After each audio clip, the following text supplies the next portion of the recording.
What's going on, Blue Jays fans, and welcome to another edition of Jay Bird Watching. We are part of the StadiumScene.tv network, and I am your host this evening. My name is Adam Corsair, as you all know, and joining me are my usual co-hosts, Mr. Craig Borden and Mr. Brendan Pennicar. How are we this evening, guys? Doing well. Awesome. Having a great time as always, trying to ignore the last week of my life, right? Or at least Blue Jay fandom. Yeah, that's probably the best way to put it. Ignore the Blue Jays fandom part of it. Did King Josh Allen throw out the first pitch yet? I think he did. There you go. Probably launched it into the highway. Oh, pull the Trevor Bauer.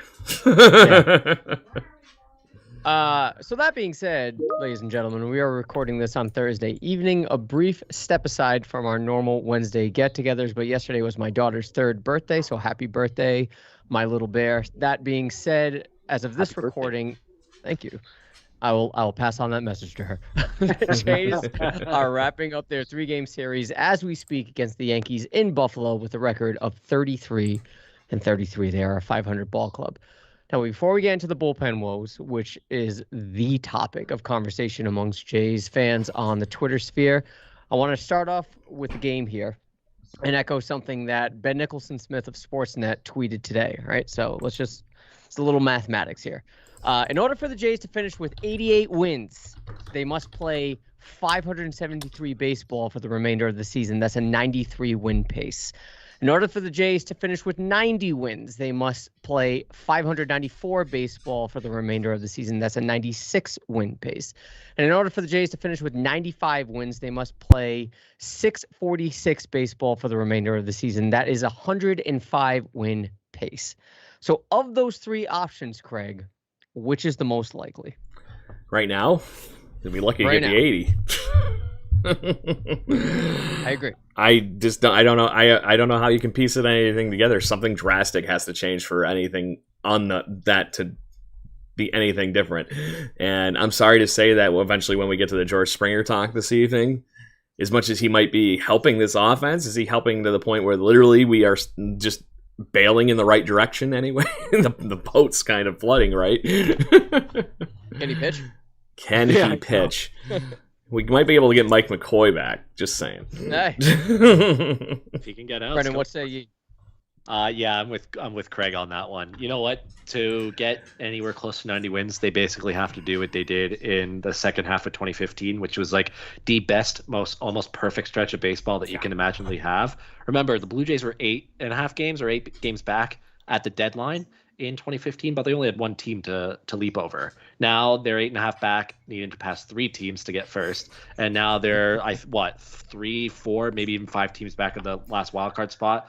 So I'm usually not concerned about games back because you can make that up in a matter of a couple win streaks in a row, but it's the teams that you got to leap over. It just makes it that much tougher. It's gonna be tough unless they figure out this bullpen. Yeah, I think I'm right there with Craig. That 85 win pace seems a little more likely.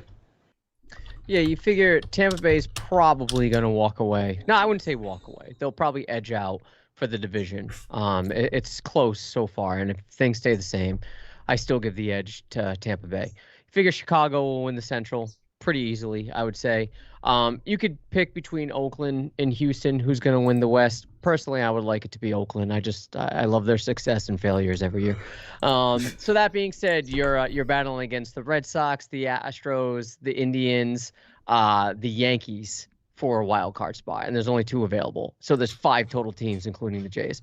It's going to be rough. And I don't think of that group, I'm not sure that the Jays are better than Houston. I think they're better than every other team. Yeah. But when it comes to their bullpen, they will cost them some games. So that being said, let's get right into the meat of it. Let me toss this out there. All right. So we just had a wraparound series against the Red Sox Friday to Monday. Since the Boston series began on Friday, the Jays have lost 4 games. Now, remember, we're recording this during the Yankees game on Thursday. Each of those 4 games were lost by 1 run. 6-5 on Friday versus Boston, 2-1 on Monday versus Boston, 6-5 on Tuesday against New York, and last night 3-2 versus New York. Couple that with the injuries now to Rafael Dolis, who was placed on the 10-day IL with a middle finger strain, leaving his entire right hand to be numb. Carl Edwards Jr. With the left oblique strain. This bullpen is running extremely thin. From Yates to Phelps to Malone to Merriweather to Cole to Barucki, these injuries are out of control. So what's to be done? The offense simply can't be putting up 7, 8, 9 run games in order to secure a W, and quite frankly, that's unreasonable to ask of them. So, Brendan, we'll start with you. What's the course of action? Who's to blame, if anyone? And how do the Jays mitigate these injuries? And how do they make these games that are winnable? How do they secure those wins? Scoring 10 runs a game and being up in their opponents by like at least 5 runs when the starter leaves the game. But even then, even 5 runs seems a little unsafe with this bullpen right now.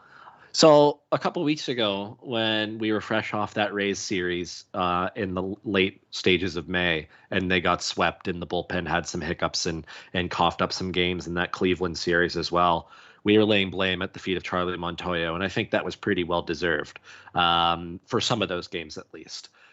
Because he went to his guys that were doing really well up into that point, like Chatwood and Dolis and other ones. But since then, as the injuries have just continued to pile up, I don't know how anybody can blame it on Charlie anymore. Like, he just doesn't have any options. When you go through and you look at everybody's on the injured list right now, I think half, maybe even over half of their opening day bullpen is on the injured list, and it's probably their 4 best relievers. I'm not counting Kirby Yates because he never even cracked the opening day roster because of his injury, but Dolis, David Phelps, Julian Merriweather, Ryan Barucki. So there's 4 arms out of the 8 that broke camp with this team. And then couple that with waiver claims and calling people up from the minors and doing other stuff like that. I just don't know where he has to turn right now, because probably Romano's the only reliever you can trust. And even he the other night proved that he can be hittable and give up some runs. But beyond that, Chatwood's turned back into a pumpkin, unfortunately, over the last little while.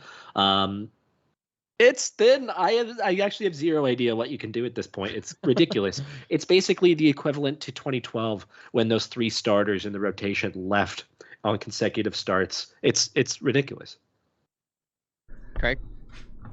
George Springer's bat is not going to carry us to the promised land on getting another 4 runs a game to be able to make up for it. So unless something, to me, I'm at the empty the cupboards in the minor league level. I don't care if you're a starting pitcher, whatever. If you have some level of gas or control or can get guys out for 3 people in a row, basically, is what I'm looking here. That's the window. It's this big, right? We just got to get them up here and throwing. And I'm literally at that point, because right now, this is the season in the next couple of weeks. Yep. You have to get over this hurdle where you can get to some of those guys that will come back from injury.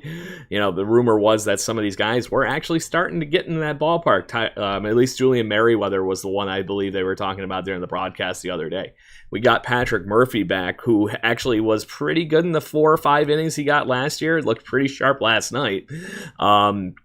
Somebody I always been very high on, but maybe he is at that point of his career where he's not a starting pitcher, especially with the Blue Jays' depth anymore, that he is that bullpen guy that can just come in and throw gas for an inning.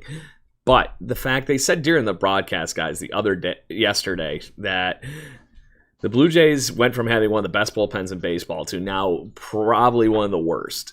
And this is literally almost an overnight situation. I was trying to dig up the rankings and stuff right before we were talking here. But the one thing that stuck out to me is they said that over the last, the quote-unquote season ranks, the Blue Jays have lost more one-run games in the last 3 innings than everybody in baseball except for one team. That other team is the Texas Rangers. We are not in the same league as the Texas Rangers, but apparently, as far as screwing up ball games at the end, they said we've lost 16 games in the 7th inning or later. And a lot of that is pretty damn recent. Yeah. So if there's got to be something that, I don't care what it is, it's literally start rolling dice and hoping you get something out of it at this point. And honestly, watching Nate Pearson start the other night in Buffalo, I'm kind of thinking that, hey, you know what? If he can get me 2 innings out of the bullpen right now when I'm completely fucked, I need to do it. Yeah. Sorry, Adam. Okay. Greg, the only thing I was going to add on to what you said there is, the next few weeks of their season between now and the All-Star break, they have 12 games against the Orioles, the Marlins, and the Mariners. And going in that stretch, if they want to get back into the race, pass a few teams and close that gap in the division and the wildcard race, you probably need to at least go 9-3 at minimum. At this point, I'm not confident they can do that. However, that being said, the pitching staffs that they're going to be facing are not very good. So if there is a chance to overcome it and play good baseball over the next little while, it's these opponents that's coming up before the Rays series, right before the All-Star break. So that's their chance. That's their window. So you made a lot of good points, Craig. To piggyback on that, being one of the two worst teams in baseball in terms of, I think you said the Rangers. The Rangers are the only team worse than us after the seventh inning right now. I don't know. They made it sound like that was the window of the whole season. For all I know, that was really like the last month and a half or something like that. But here's the catch. They said 16 of those games. We were crushing it up front, so it's got to be the whole season. And on top of that, the in games that the Jays were leading in the seventh, they've lost 6 of those. 7th or later. So, I mean, those are 6 winnable games right here. And you figure they're 33-33 right now. Imagine if they were 39-27. You know, these are if they're winnable games. And I'm not saying that the bullpen is entirely to blame for the reason why those specific 6 games were lost. But right now, if they were 39-27, they'd be right behind the Boston Red Sox. And I'm maybe some of those games included the Red Sox. I'm sure they did. 2 of them we know happened this weekend. So it could have been an arms race at this point, right? Yeah. What bothers me about this past weekend is particular, and it's not just because it's the Red Sox, that should have been a sweep. Yeah. That whole series should have been a sweep. And, bullpen mismanagement or just lack of production from the bullpen in that series in particular was maddening. And Brendan, I think you touched on it earlier when you talked about Montoyo and whether or not we can lay blame here. Look, we've talked about Montoyo ad nauseum since last year about him being a bridge manager. I have not seen him this pissed, not visibly pissed since that one time last year. That one time where he lost his cool in a Zoom meeting. But otherwise, you can tell he's fed up. And, I had an exchange with someone on Twitter about this. What are you going to do? How can you lay blame to Montoyo about that? Are we legitimate question here? And this is not me trying to be a smartass. Are we supposed to have the starters go all 9 now? Is that the only solution? Because if you do that, we're fucked come August. Yeah. Well, and I think I'll even go on this because you guys know the other piece of this whole thing is it's not just the frustration for Montoyo. We've seen it on Vladdy's face, literally written, that he goes, "What else can I do for this team?" Is almost what he's, it's literally like I said, it kind of almost engraved on his face. The other night he hits a home run to tie it with literally 2 outs, and he had 2 strikes on him in the 9th inning, ties it up. First thing you do, Delise gives up 2 hits, and then next thing you know, there's an Alex Verdugo double, and they walk it off. It's like you said, nauseating. It's almost like being a Buffalo Bills fan before the last 3 years. You'd think you're just expecting the worst to happen, and while that's happening, it's now going from Montoyo to Vlad to I haven't seen Bo Bichette looking too bad yet, but then yesterday Ross Stripling blew up to the point where he was literally getting talked about this morning on MLB Central while I'm sitting here drinking my coffee and doing my work. And the fact that he blew up on somebody as veteran and as Joe Panic and somebody actually has been doing pretty damn good in Joe Panic too. He apologized for it and everything after the fact and said he's mortified, I think was the key word of himself. But the fact that he literally blew up like that, I think just shows that they know they're a better team than this. But they can't figure out what this piece is to make everything come together right now outside of the offense, which, by the way, is still one of the best in Major League Baseball. So that's the other thing that sucks about this whole situation is we are literally crushing people and we still can't hold a lead. And on top of that, obviously it's easy to call to mind things like 2015. This pitching staff is way worse than what we had in 2015, and it's so much so that people are making comparisons about the record at this point in time. To their credit, I think I tweeted this out too. The Jays were 34-32 in 2015 at 60 games in the season. Yeah. No, that's not right. 34 and what's the math? 26? I don't know, whatever. Close enough. It's yeah. Close enough for this show. It's not necessarily the same because the pitching staff was a little bit more reliable than what we're seeing right now, and the division race was a lot closer than what we're seeing right now. This is being blown open. It's easy to lay blame to those that you can see on the television screen, right? It's easy to lay blame on Charlie Montoyo, or when you see, if you're being rational about it, you see all these pitchers come out and not performing well. I think it's quite easier to lay blame on them. But also, I tweeted this out, and I know I keep saying that, but I'm shifting gears to the injuries that I've listed when we started this topic. At what point, Brendan, you can answer this, at what point is it relevant and acceptable to lay blame on the high performance department? Because we talk about how Blue Jays are ahead of the curve. They're taking the scientific approach when it comes to the biology of things. They're making sure that they're keeping their players that tip-top shape and healthy. Apparently not. And this isn't the first time that this has been a topic of conversation. Josh Donaldson has said that the performance department with this calf has severely impacted his career. Troy Tulowitzki said the same thing, but I don't know how much we can take his word for things. Yeah. But still, even who's around from then still, Yeah. But yeah, Brett Laurie said the same thing, and granted it was about turf, but he was saying that organization sort of derailed my career. So Brendan, is this relevant? Is this something that we should be focusing on? Because for all the millions of dollars that they put in this high performance department, there's no other major league team is experiencing this level of injuries like the Blue Jays. Yeah, definitely worth looking into and seeing why or what, or just trying to find the root cause of it.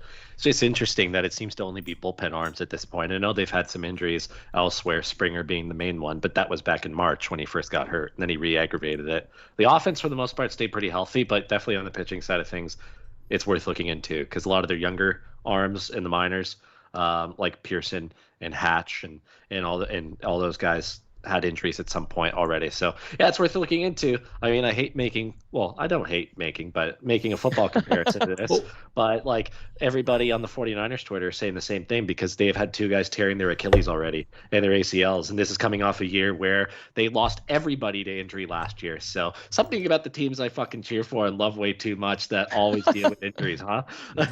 But to your point, you're looking for the common denominator here. There's got to be something that would be maybe a cause, or at least shoving these arms in the wrong direction to where they are not going to stay as healthy as they've been. To your point on the George Springer thing, compared to the injuries for the guys in the bullpen, that was a completely different injury. We've been seeing a lot of the same kind of things, or at least obviously arm, but I guess you could take that to the point that, they're pitchers, so they're going to hurt their arms more. But sample size is everything at this point. It's a whole season, and we've been watching almost everybody in our bullpen have at least an IL stint at this point. It's kind of pushing me as a data-driven person to think there's got to be something going on, Ron. This isn't the situation where we were talking Steve Delabar with frickin' weighted baseballs of right. In 2014-15, there's something to the equation here that might not be, or maybe they aren't doing stuff like that again anymore, or maybe that's the difference. It's something they're either doing or not doing, right? And they need to figure out how to get them across the finish line here, because the other catch is now too, if that is the problem and we bring three other arms into this organization by trade, did we just waste our prospects to come in here and get hurt? It's a good segue, because that's the next thing. A lot of people are saying Jays need to make a trade. Don't think the 29 other teams in the league are blind to the obvious flaws that the Blue Jays team has, right? We've talking about how the starting pitching has been picking up. To his credit, Stripling has been pretty good. I remember it was not too long ago he had a dud outing, and we said how many more outings he's going to get, and I think we all came to the agreement that he has one, and that's it. And to your point on that, we still had Tanner Roark during that conversation, so we had one more scapegoat. Yeah, that's true. At that time, we were just like, he's got one more, and he's proven to be pretty good. The offense, as we've been saying, has been decent. I mean, Randall Grichuk is starting to slide. Lourdes hasn't been as consistent as I'd like him to be. Cavan has just come up and hit, I think, 3 home runs or just 2. He's been mashing since he came back. There you go, and that's the Cavan I know. So it's not an offensive thing. You could talk about bringing up a Nate Pearson. I know they brought up Patrick Murphy. He pitched last night, and sure, but it's not the most sexiest name to be relying on your bullpen with. Maybe Nate Pearson is the answer to throw in for an inning or two, as you mentioned, Craig. But at this point, if the Jays knock on the doors of other teams, they're gonna try to fleece the Jays. And at that point, do you want to continue to lose these games in this fashion? Or are you going to say, all right, we're going to have to overpay for help because, this is the window of opportunity? The catch on that whole thing is we know this isn't just, if anything, this is the beginning of the window of opportunity, right? Yeah. We might be this could be the difference between like us being the 2019 White Sox and being the 2020 White Sox. They're running away with the division right now, right? So, but to the other point on this whole thing is if they do out and go get those couple guys, we have seen some chinks in the armor, especially even in that Red Sox series for them. So they're having just as many issues. It's just not showing up on an IL list. Their pitching has been crumbling on the starting side for the Red Sox. The Yankees are hurt pretty much everywhere around the diamond right now to the point where they had some rookie playing first base the other night that, of course, hit a home run off of us. But there's only one team that's completely dominating in the American League East and has not shown any flaws until another conversation we're going to have later about a certain sticky substance with Tyler Glasnow and whatnot. But the Rays are going to continue to be in the Rays. I really don't see them anything outside of a 90-win team here because they're just going to find a way to win 90 games. They're winning the division. Exactly. Yeah. So the Yankees, unfortunately, I think are in the same conversation as us outside of this series that's going on here because they have been extremely lucky to capitalize on the Blue Jays' misfortunes. We haven't drove as many runs in as we could during these games and missed some opportunities, and then obviously the bullpen issues that we've been talking about. So if you go out and get those couple arms, can we pass the Yankees and get into that ballpark of where the Red Sox are for that wild card is really the question, like you were talking about at the beginning of the show. Is that the difference right now? Is it because in all reality, I don't know if the starting pitching right now is the major focus. To me right now is the pitching's been good enough to hold teams to a 3 or 4 run game, not any crazy crooked numbers over the last 2-3 weeks, right? And then these bleed outs at the end of games. They need to find somebody almost as good as like a lockdown closer like we thought we were getting with Kirby Yates. Yeah. As much as I'd love to see Jordan Romano continue running out there and being awesome Jordan Romano at the end of the game, they either need somebody to take his spot as a solid lockdown setup guy that maybe can pitch 4 or 5, maybe even 2 innings or something like that, and then get whoever that other ball in the 9th inning, if it's not Romano. There's just something going on here to the point where at least that pushes everybody back down, and then when we get some of these innings back with the guys we're supposed to get, maybe the status quo would be good enough at that point. But that's a big ask, I think, trying to part with anybody's big closer or big setup guy right now. And I'm sorry to say the Cardinals aren't even going to be going out there dangling like Andrew Miller or somebody like that. No. That's maybe past the hurdle, So I don't see it. Not to change the topic of conversation, but the Blue Jays got themselves into a triple play with some horrendous base running. I'm not sure if you guys are monitoring. I saw they had 2 guys on, and I'm like, you've got to be kidding me. I just saw the inning was over. Yep. So everybody's freaking out on Twitter, and deservedly so, after the last couple of days with the bullpen coughing up leads, and now a triple play against them that cost them the chance at scoring 2 runs off of Michael King, who isn't a very good pitcher. Blue Jays Twitterverse, at least the shit is happening at the beginning of the damn game. Maybe we'll get it out of the way up front, and then we can come back at the end. Happen. Maybe better at the beginning of the game than not. But so I think we've officially hit the low point of the season so far because there have been a lot of highs, and recently it's been a lot more heartbreaking lows. But it's tough because there's even people saying after last night, at what point, if you fall further and further behind, do you consider selling an asset or two? Like, I don't want to even suggest it, but like, if they fall out of it even more and they don't have as good of a stretch between now and the trade deadline, at what point do you consider trading Marcus Semien? Because he's just been so good, you could get a haul for him. And I don't want to go down that road right now, guys, because I actually think they are going to turn it around in the stretch coming up with the Orioles, the Marlins, the Orioles again, and the Mariners. They have to, and they know that. So let's evaluate come the All-Star break and kind of do like a first half wrap-up show, which I'm sure we'll plan. But yeah, in terms of trading for a lockdown setup or closer or just any other high leverage arm, it'll be a lot to get because that's what every team's after these days. And I'm not sure they're in a position to truly mortgage the entire farm yet, maybe part of it. But as Craig's point, I think you made the best one so far. They're at the beginning of their window. And yeah, things haven't gone their way so far this year, especially with the big $150 million man and the closer we thought we were going to get, the elite level closer we thought we were going to get, and all the injuries. It's encouraging to see that they can somehow tread at 500 despite all that, but it's also so frustrating.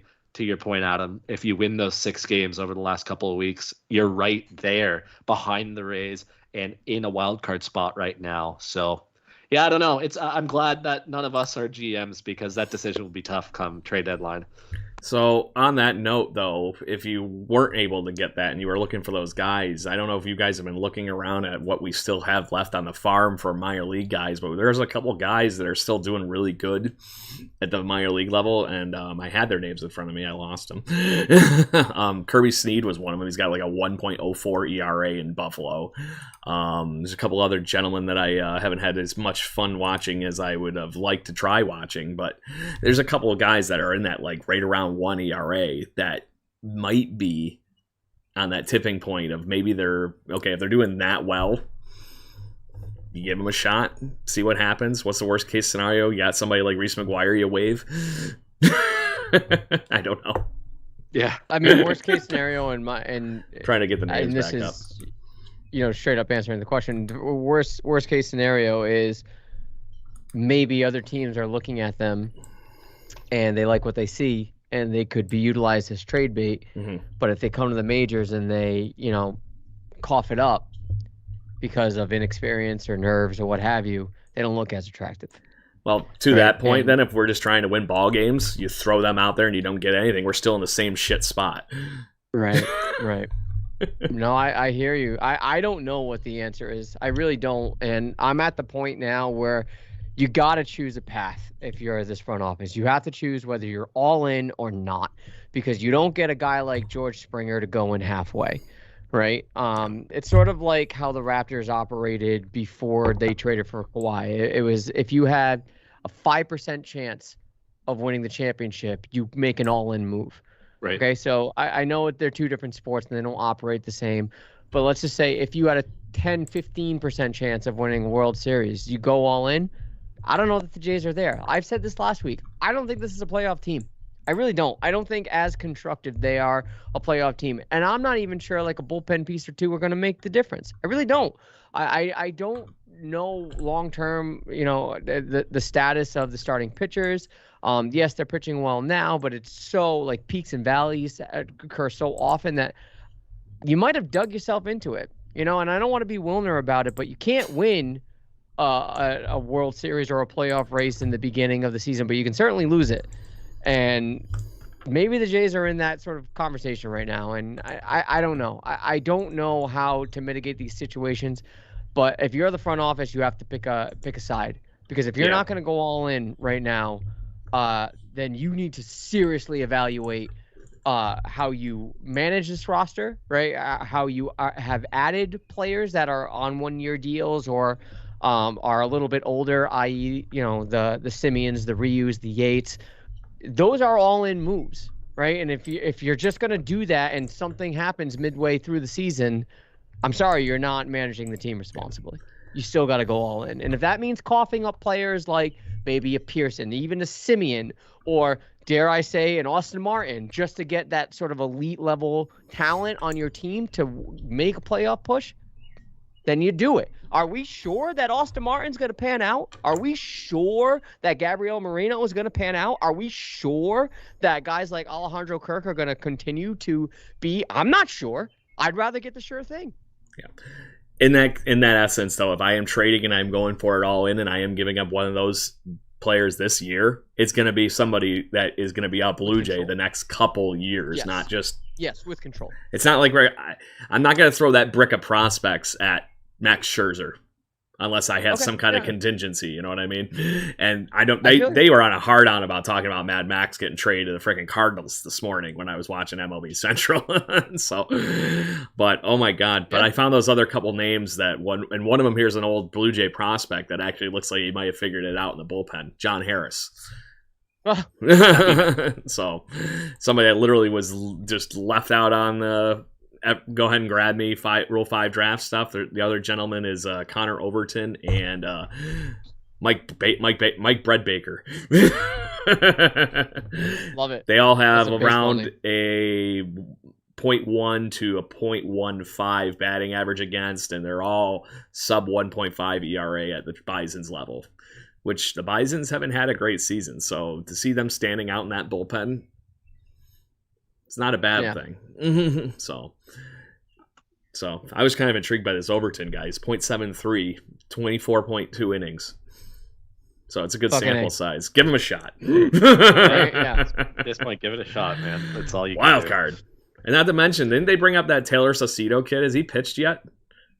I Yeah. haven't seen it. I haven't did. seen him pitch. I didn't see any of No, those they games. brought him up. Yeah. Yeah. he has- no. I saw they brought him up, but I thought there was something in him when he was still starting for the Lansing Lugnuts. I saw him live a few times. He's got a live arm. I'm shocked that he hasn't gotten a chance, especially in that one game we did have a blowout. Surprised they didn't bring him in. Trust me, he'll probably see some Needs work to get some because innings. Who else is gonna? Oh, we're back to all that right, let's comment. Yeah. Let's get sticky. By there it now, is. everyone No- should be no aware thanks. of MLB's crackdown. Highest number of no-hitters in a single season is 7. Over the course of just about 2.5 months, there have been 6 already. Now, we're not talking about sunscreen or pine tar or rosin. Those things have been around forever, and most hitters don't even have a problem with pitchers using them. Talking about the substance spider tack, which is used by strongmen in competitions to lift fucking boulders. Okay? To lift boulders, they're using this. I take you did your research. Oh, I did. The increase in spin rate is reported to be massive, up to around 300 RPMs. Why is spin rate so important? Well, apparently more spin rate plus velocity equals harder baseballs to hit.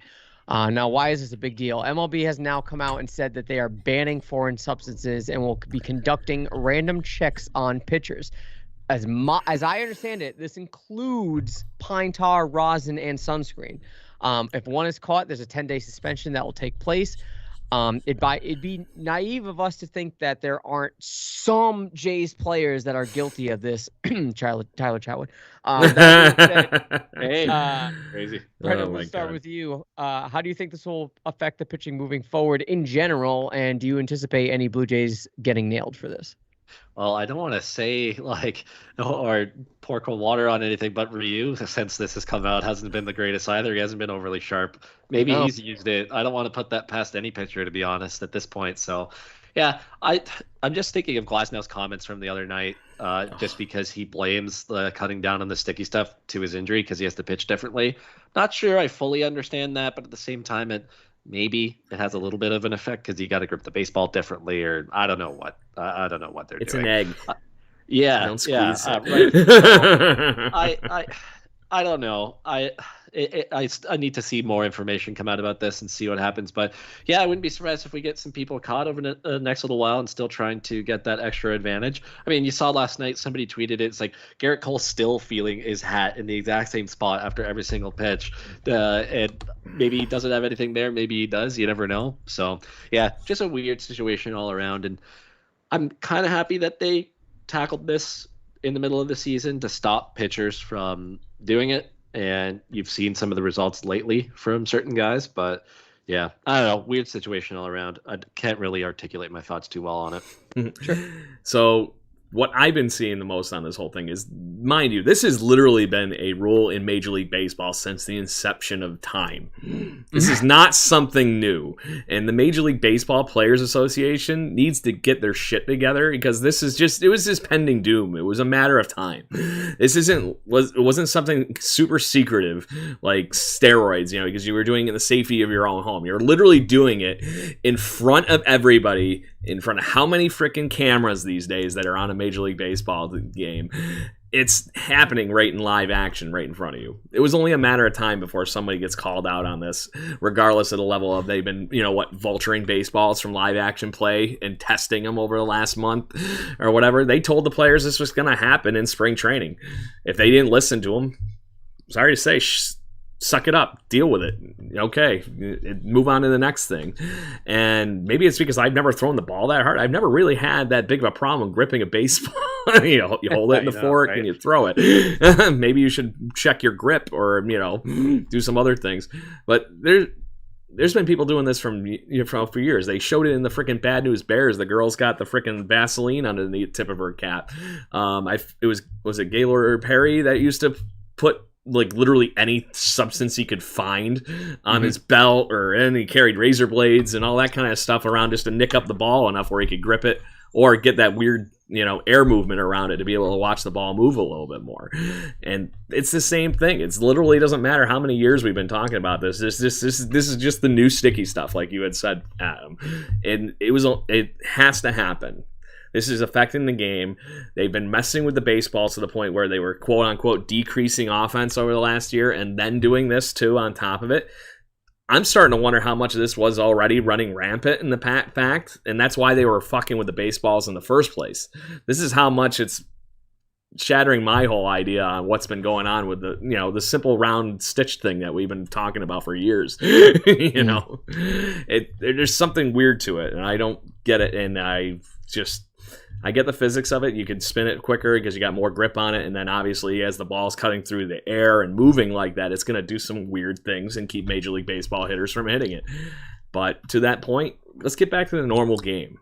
We're quote unquote clean on steroids and performance enhancing drugs. Why the hell are we still doing this shit? If this was going on at the same time the steroid stuff was going on, this rampant, fine, great. That's how the pitchers were counteracting the other bullshit on the other side of the ball. But now it's more of a even playing field to the point where I think the pitchers just need to get back to doing things the way they should be doing. And God forbid we actually see a baseball game. This year the pitcher crap is starting to get on me. Yeah, and look, like the thing that separates for the steroids and this for me is that let's not be naive and think that pitchers weren't taking steroids. Of course they were. Andy Pettitte got busted. Roger Clemens. Yeah. As a Blue Jay. But yeah, this is just one side of the diamond that has the competitive edge, right? There's not much more a hitter can do to get a competitive edge against someone that has a high spin rate. Maybe there is, and I'm just not aware of it. But to that point, how many no-hitters have there been this year? I think we have as many no-hitters as there were in 2018 now. Six. Yeah. The most in the season has been 7, and they're almost there. And we're only. It was all Nolan Ryan, too. Yeah, don't worry about it. Crazy. Yeah, it's crazy. Look, if it was up to me, honestly, and I say this, partly in jest, let him take whatever. If I'm the MLB, I'm saying you want to take steroids, fine. You want to use this foreign substance, fine. Like just have at it. It's what the NFL does. Let's be honest. So hold on. Let me get this straight. Adam's all for like literally having like the Purge Major League Baseball edition. Yeah, I bet you would be way more excited. Yeah, than it is right now. Just do whatever you want. Get out there and then get it out of your system. Just do it. But it's obviously it's not up to me. The obvious solution, I think, for this is for the MLB to come up with an approved substance, right? Whether that's you're allowed to use a combination of sunscreen and rosin, which they have been using for decades. Yeah. Fine. If you want to limit the amount of spider tack that you're able to use or whatever, fine. Like, there's got to be something. I just fear that the whole okay, we're gonna crack down. Everyone's gonna stop right now. I do think Glasnow's got a point. I think it's like you can't really just do this mid-season because now we have to figure out how to do things a little differently. They're admitting to doing it. But to that point, they did tell them this was coming. They did. You're right. You're right. So the fact that they continue to do it for a half of a season is their own fault, in my opinion. But I think the problem is that they're eliminating all substances. They're not allowing you to use rosin, which they have been allowing. I didn't realize they were going that far. I thought the rosin bag was still a thing. I didn't know that. Yeah, I think the bag is, but like having the sunscreen and putting it on your arm and being able to wipe your arm. It's a hot day. Just wear it on your face and then rub some rosin. We'll all have weird fucked up chalk marks on every pitcher in baseball. It's severely messing. And look, I get it. You're cheating. According to the rules, you're cheating. Fine. Like that's the breaks. You're running the risk. But there's got to be something. Manfred's fucked when it comes to this, man. Like you gotta at least listen to the players and saying, how can we make this so we're not. Because the whole thing is eye appeal. You don't want to have these superstar pitchers drop, and now the game people aren't tuning in. Like this helps the Blue Jays with the Rays being down an all-star starter. Yeah. But what if it's Ryu next? What if it's Ray and Ryu next? Then what? Like then we're just like, all right, well, fuck. Yeah. To that point, though, too, I lost it. Go ahead. No, it's all good. I have nothing more to add when it comes to this. It's just. It's going to be interesting to see. I honestly think MLB is mishandling this. I'm not trying to take away from the responsibilities that the players have to, uphold when it comes to doing stuff against the rules. But for the MLB to come out and say, okay, done, everything goes off the table, I just think that was mismanagement. To that point, they were talking about this earlier, the fact that it's not only is it the quote-unquote players against the commissioner and the front office of Major League Baseball to these rules, there is a ton of infighting in the Players Association. It's literally a perfect screw you storm for this whole collective bargaining thing that's coming up in the next year. This could be more gasoline on a fire that we already were seeing going sideways. And it's not going to be good. But the fact that the Players Association, I think, is so equally split on the fact, which I'm not shocked by. Really? Offense versus defense is actually evenly split in the Players Association? So it's going to come with them figuring out what they want to do as players first, and then it'll eventually go back to the point where I think this will all level out. But there's going to be a weird trifecta of fighting, I think, right there between pitchers, offense, in the Players Association, in the Commissioner's office, trying to get this all ironed out throughout the rest of this season. Yeah, no, I agree. It's just it's ill-timed. I think if they conducted it over the course of a season, then did this, made these rulings in the offseason, I think it would have fared better. But all right, let's move on. Let's move on to more Jay-specific things. George Springer. He's inching his way back to our television sets, and for you, Craig, your neighborhood. Literally. As he began his rehab assignment with the Bisons, actually playing in Rochester against the Rochester Red Wings on Tuesday. His first game back, he played center field. He went 0 for 4 at the plate. Wednesday, he went 1 for 4 at DH with 1 walk and a strikeout. And today, getaway game for the Bisons, he returned to center field and had 1 hit, which was a double. RBI and 1 strikeout. So, Brendan, you clamored for this man to be a Jay since it was rumored that this team was interested in signing him. Given the injuries and given the aforementioned concerns with the high performance department of the team, how confident are you that once he's a Jay, he's going to stay a Jay for the rest of the season, meaning no injuries? 100%. Woo! He'll be back. He will play the rest of the season. Mark my words. And I want that to happen. And maybe it's a little more of my optimism talking than anything. But no, I think it'd be fine. Like, they did it properly this time. They shut him down. They went through a rehab assignment. And it's not like when they brought him back in the middle of May or the end of April, whenever it was, that was a very half-assed effort at a return. Because it's like, you can DH until you get better. And lo and behold, he re-aggravates his injury by running out of grounder and going to first, and everybody was like, oh shit, like of course that would happen. So no, they did it properly this time. And he's playing center field, he's running the bases, it looks like he's at full speed, and he's not an injury prone guy. Like, he never really missed a whole lot of time in the past with the Astros. Hopefully this isn't like a result of him being a little bit older now, but still, no, I think he's back, he'll be ready to play. And it might be in time for their next road trip. We'll see what happens, but yeah, I think he'll be back and play the rest of the season. At least I hope. Most encouraging thing for me is the fact that he legged out a double today, and he's played 2 games in center field in 3 days. So, would I like to see in his rehab assignment him play back-to-back days in center? Yes, but then again, right now with our ensemble of good outfielders, I'm not as worried about that as I should be probably. And I'm not going to say if he's staying or not, because I'm not touching this injury shit and putting bad juju on it. And so, but if we can't get any more pitching help, as much as I've already said it twice, it will help having him in the lineup. It's not going to help as much as I think to get us over the bullpen hurdle, but the fact that it's going to put more pressure on opposing teams pitching to the point where they're going to have to worry about it. And maybe, guess what? They screw up a few more pitches and we watch even the bottom guys get some extra guys. The other thing on this whole thing is if you get Springer back in the lineup, as much as I want to say I am upset about it, I'm not. That Rowdy Tellez isn't going to be getting DH at-bats anymore. It's going to push everybody back into a normal role where they should have been, in a way this team on offense was actually designed to play with this team. So I think that's the biggest thing here. I still don't know where the Kevin Biggio Santiago Espinal emergence goes now, because he's been on fire the last week, guys. But I think that this lineup is going to be that much better with him in it regardless, and I think he is going to be there for the majority of it. I just don't know how much of it is going to be him playing center field versus DH to Brendan's 100% count there. Yeah, I would assume that he's going to split some time at DH and in center field. Especially initially, I would think. Yeah. Yeah. You touched on Rowdy. The sell high window that we were talking about in the offseason has officially passed. Yes. Which is unfortunate. And he is sort of just a body at this point in that lineup. Look, so we this wasn't on the agenda, but I obviously want to bring it up.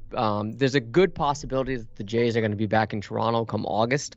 Brendan, you would know more about that. Crazy all of a sudden to get that news, isn't it? Yeah.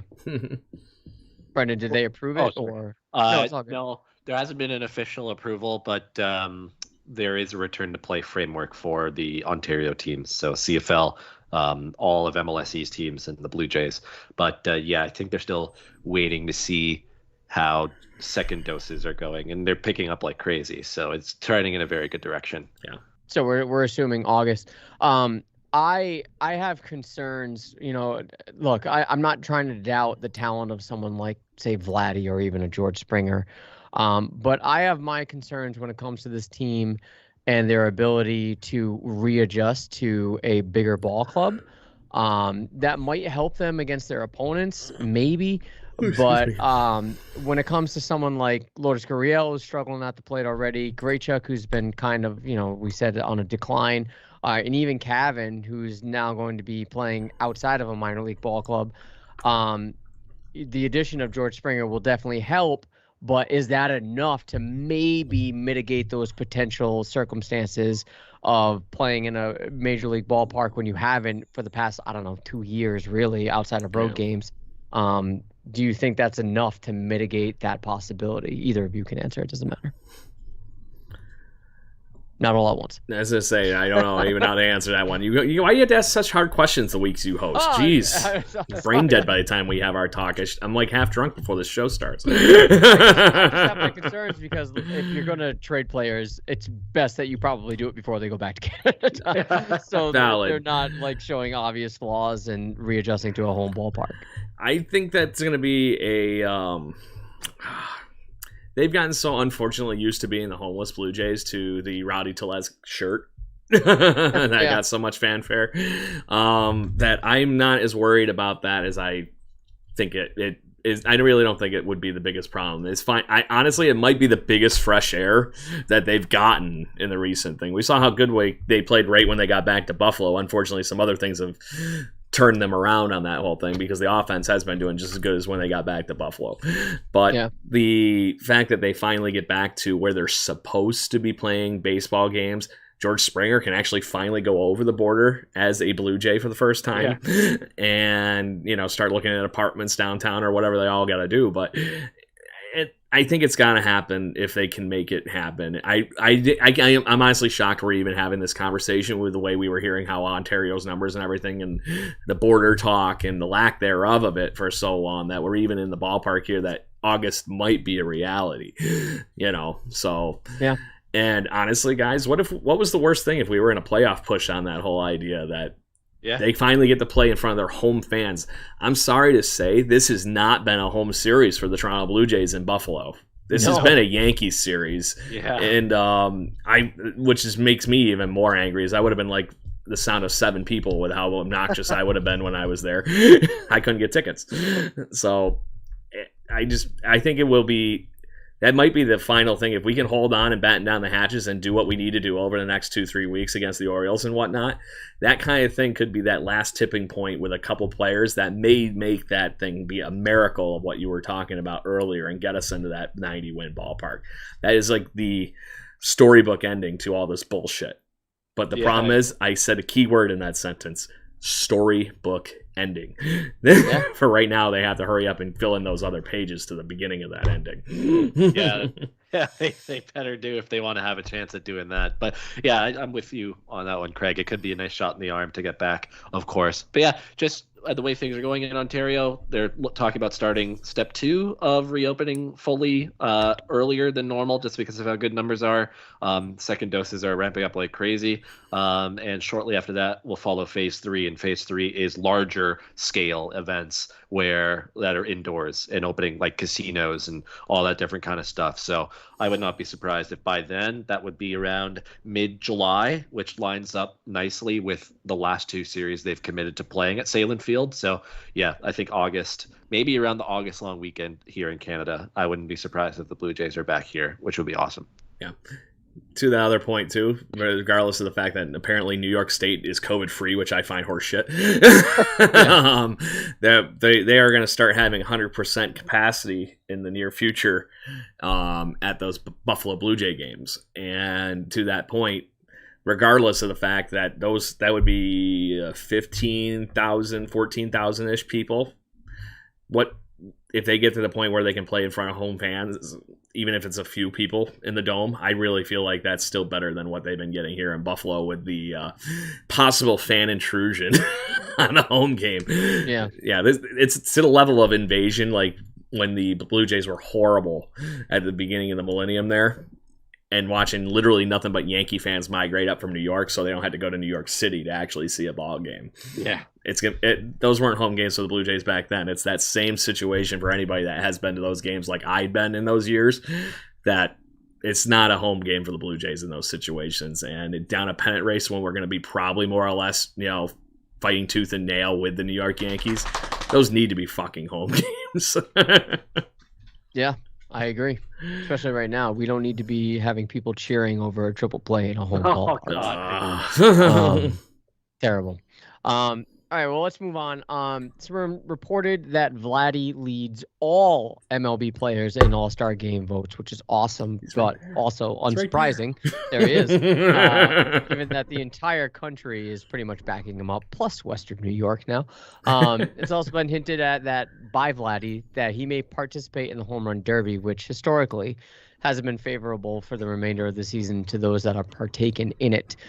So let's start there. Craig, he's going to make the All-Star team. This is obvious. He's going to be the starting first baseman. We talked about how there's no other first baseman in the American League that really stands out besides Vladdy. When it comes to the Home Run Derby, Craig, would that be a concern for you if he were to participate in the Derby? And as a side, what other Blue Jays do you think deserve to play in the All-Star game? Home Run Derby question first. Truthful answer. Wait till these 3 weeks are done so I can see what's going on, if we're going to be in it or not. Because I'm not going to lie, if we're into the ballpark where we still have a good gate open to possibly get into the wild card situation, Vladdy can't play in that. I need him right for the rest of the season. He's basically Mike Trout right now. I'm sorry to say. Yeah, did Mike Trout do? One home run derby in his whole career, his first year in baseball, I think was the only one he did. Okay, great. That's what Vladdy did, and he stole the show. I don't need him to go out and play in that home run derby to prove anything to me anymore. I'm sorry to say, right now, he is the best baseball player in all the nation right now, right? Other than maybe arguably Fernando Tatis Jr.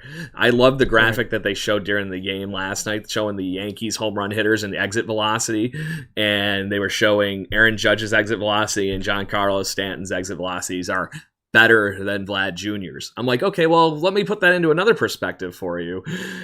They're batting 250, and Vlad's batting 330. So your sample sizes are completely screwed up. Of course, their numbers look better because they don't get as many damn hits.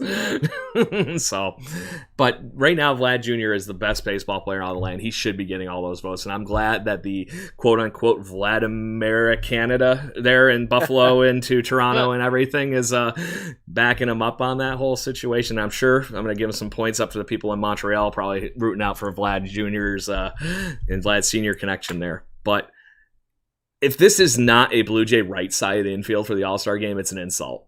Marcus Semien is the best second baseman in baseball right now on the American League, easy. And then I'll even make you the argument that the resurgence that we've seen from Bo Bichette over the last week or two here, and the fact that he was not as good consistent, but still that same line, right? He was batting 280 the whole damn time. He's in that same conversation as Xander Bogaerts right now. So unless the Red Sox fans outvote him, right now there's a solid chance the Blue Jays could have the middle of the infield and Vlad at first base. And then in all reality, Hyunjin Ryu has been good enough, and Robbie Ray probably to make it in the pitching. So I'm not really ready to put anybody else in there, as much as maybe even Randall Grichuk needs to be in that conversation a little bit as a bench guy. But with all those other Blue Jays making it, there's no way in shit. Yeah, I'm with you on the All-Star selections. I think in the end it'll be Vlad, Semien, and Ryu. Those are probably going to be the three that go. Bo and Ray will be in consideration and maybe added as injury replacements. I think Ray has a better chance of that than Bo, but I don't think either of them would be too far off. In terms of concerns about Vlad being in the home run derby, I don't think I have any. And I was thinking about that beforehand. I think we're all still scared, maybe rightfully so, about Alex Rios and what happened to him after the home run derby. But and then it's that we also think that Alex Rios was really good, and he wasn't really until he left the Blue Jays. There's that too.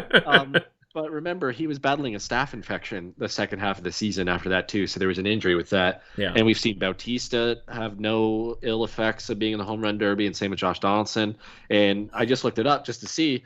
After 2019, when Vlad was in it, he actually had a better second half of the season than he did first half. And he actually credited the home run derby to part of that success. So I have zero issues if he takes part of it. I think he should. It's great for the sport. It's great for his image as a player. And the amount that people are talking about him on social media and hyping him up, especially over the weekend when he hit those 4 homers at Fenway Park, like everywhere was posting about Vlad Jr. So yeah, I'm all in for it, and he will be the starting first baseman for sure. There's no way around it. And honestly, it'd be really cool to get an all-star Vlad, maybe a jersey. I wouldn't go all in on a jersey, but a nice Vlad all-star jersey, and never wear it, just hang it up somewhere. That'd be cool. Put it up on the wall with the rest of the next year of Vlad Jr. bobblehead, right? Yeah. Yeah, I agree. I think that he should participate in the home run derby, and being in Colorado, he's just gonna mash. Oh, that ball's gonna travel.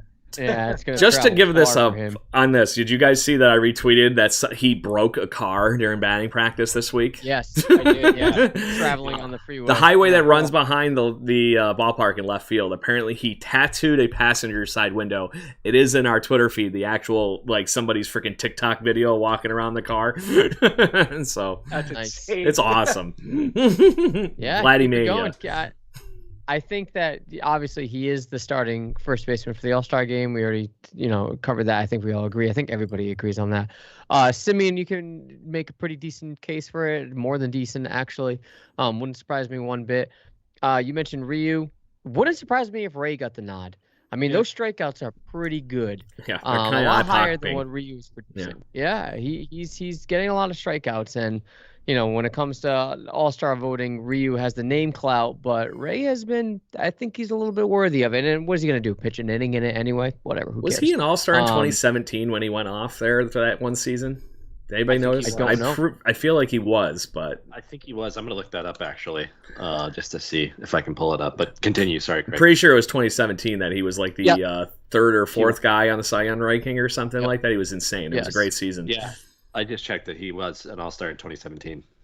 So there you go. And someone that might be deserving of it, depending on, how well he can keep this up, which I have no doubt that he can. All right. Well, that being said, it is time for picks to clicks and our predictions. So, Craig, you got the data. Who is bold enough to pick a reliever for picks to click? Now, funny thing is, if anybody does above, where's the bar set? Because if they save the bullpen, I would think that would be where you get the pick, right? Yeah. Yeah. So to that point, last week, Brendan Panikar picked Vladdy because apparently he just wanted to make sure our other picks were irrelevant. Adam, you picked Marcus Semien, and I'm already off the board with Lourdes. so I'll give it to Vladdy. I'm pretty sure it's a Vladdy week. Just saying. It is, yeah. Excellent. So, I'm back on the board. To the White Sox series, you can put it on the board. Yes. Yep. So Brendan's got 3 now. So we got 3 for Brendan, 2 for Mr. Corsair. I have 5 still, and we have 1 guest spot. Yes. I have 2? Yes, sir. You have dos. I thought I only had 1. I've even been circling it. So just take it and run with it, man. Don't say anything. Yeah. Craig made a mathematical error. The engineers don't know what they're doing. So, in the midst of that, no, you picked Lourdes Gurriel Jr. The week before last, and then 2 weeks before that, you had Randall, and that was one of the weeks he went off with. Was that the week he had the game-winning home run or something like that? I can't remember. I think so. Yeah. Seems accurate. But either way, and since then, it's just gone downhill. So pick him again. Meanwhile, Brendan, just to make the fun joke here with numbers and stuff, you win every 4th week apparently.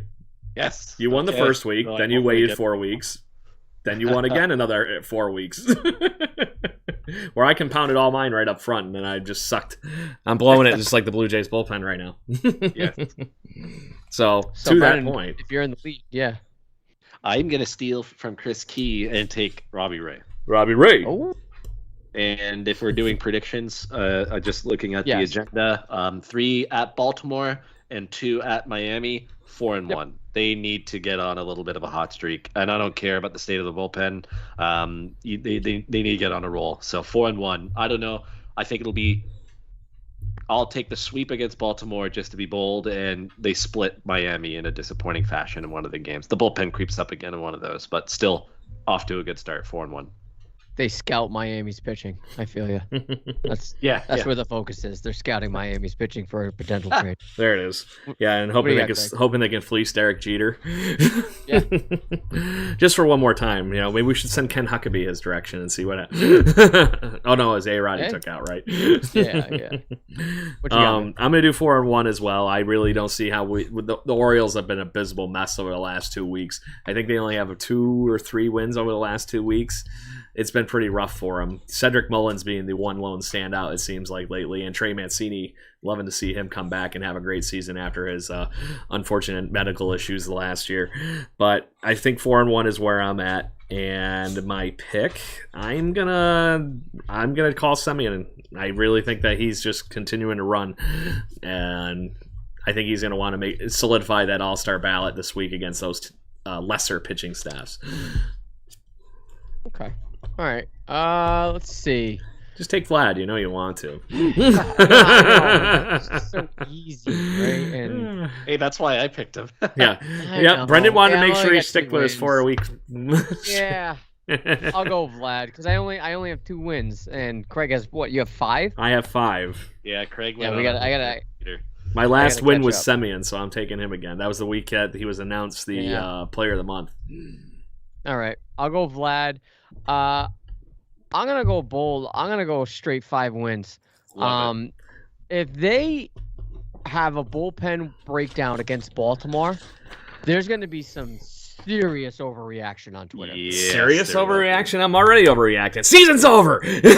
Yeah, no, I think, maybe what I said didn't make sense because I'm about to say if there is a bullpen blow up and they blow a lead and the Orioles win one of those games, you might have to question what's up with this team, and it might be a legitimate concern at that point. Because you can maybe be like, oh, it's the Red Sox, oh, it's the Yankees, but you can't have that against Baltimore. You just can't.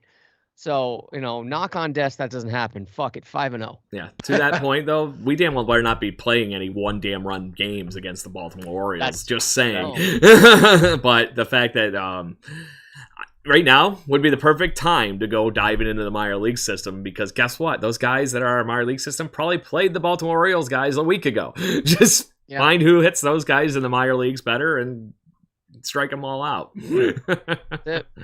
Blue Jays score at least 20 runs in this upcoming series, and one of the games will have 10 runs in it. Wow. Okay. All right. Well, On that note. that being said, you guys know the deal. If you want to talk to us, get in touch with us, and give us your predictions, your picks to click, we would love to hear it. You can find us at BirdwatchingGC on Twitter. If you like what you've heard, please subscribe to the show. We're on all your favorite podcatchers, Apple Podcasts, Google Podcasts, Spotify, all of them. We love interacting with fans. We understand that there's a game going on, so the attention may be elsewhere, and we get it. That's why we do this as a podcast as well, so you can listen later on. As of right now, the Jays are losing 3-0 against the Yankees. So as of this moment in the bottom of the third, a sweep is on the table in favor of the Yankees. So not where you want to be, but at least it's not a bullpen blow up. That being said, we thank you for listening. Let's close this out like we always do. Oh, wait, next week, we go on Wednesday or Thursday, Craig? Thursday, fuck it. Okay, we'll remain on Thursday, and that will be the final game of the Miami series, well, the 2-day series. So that being said, guys, let's close this like we always do. 2 claps, Ric Flair. Let's go Blue Jays. Woo! Let's get this shit together. Run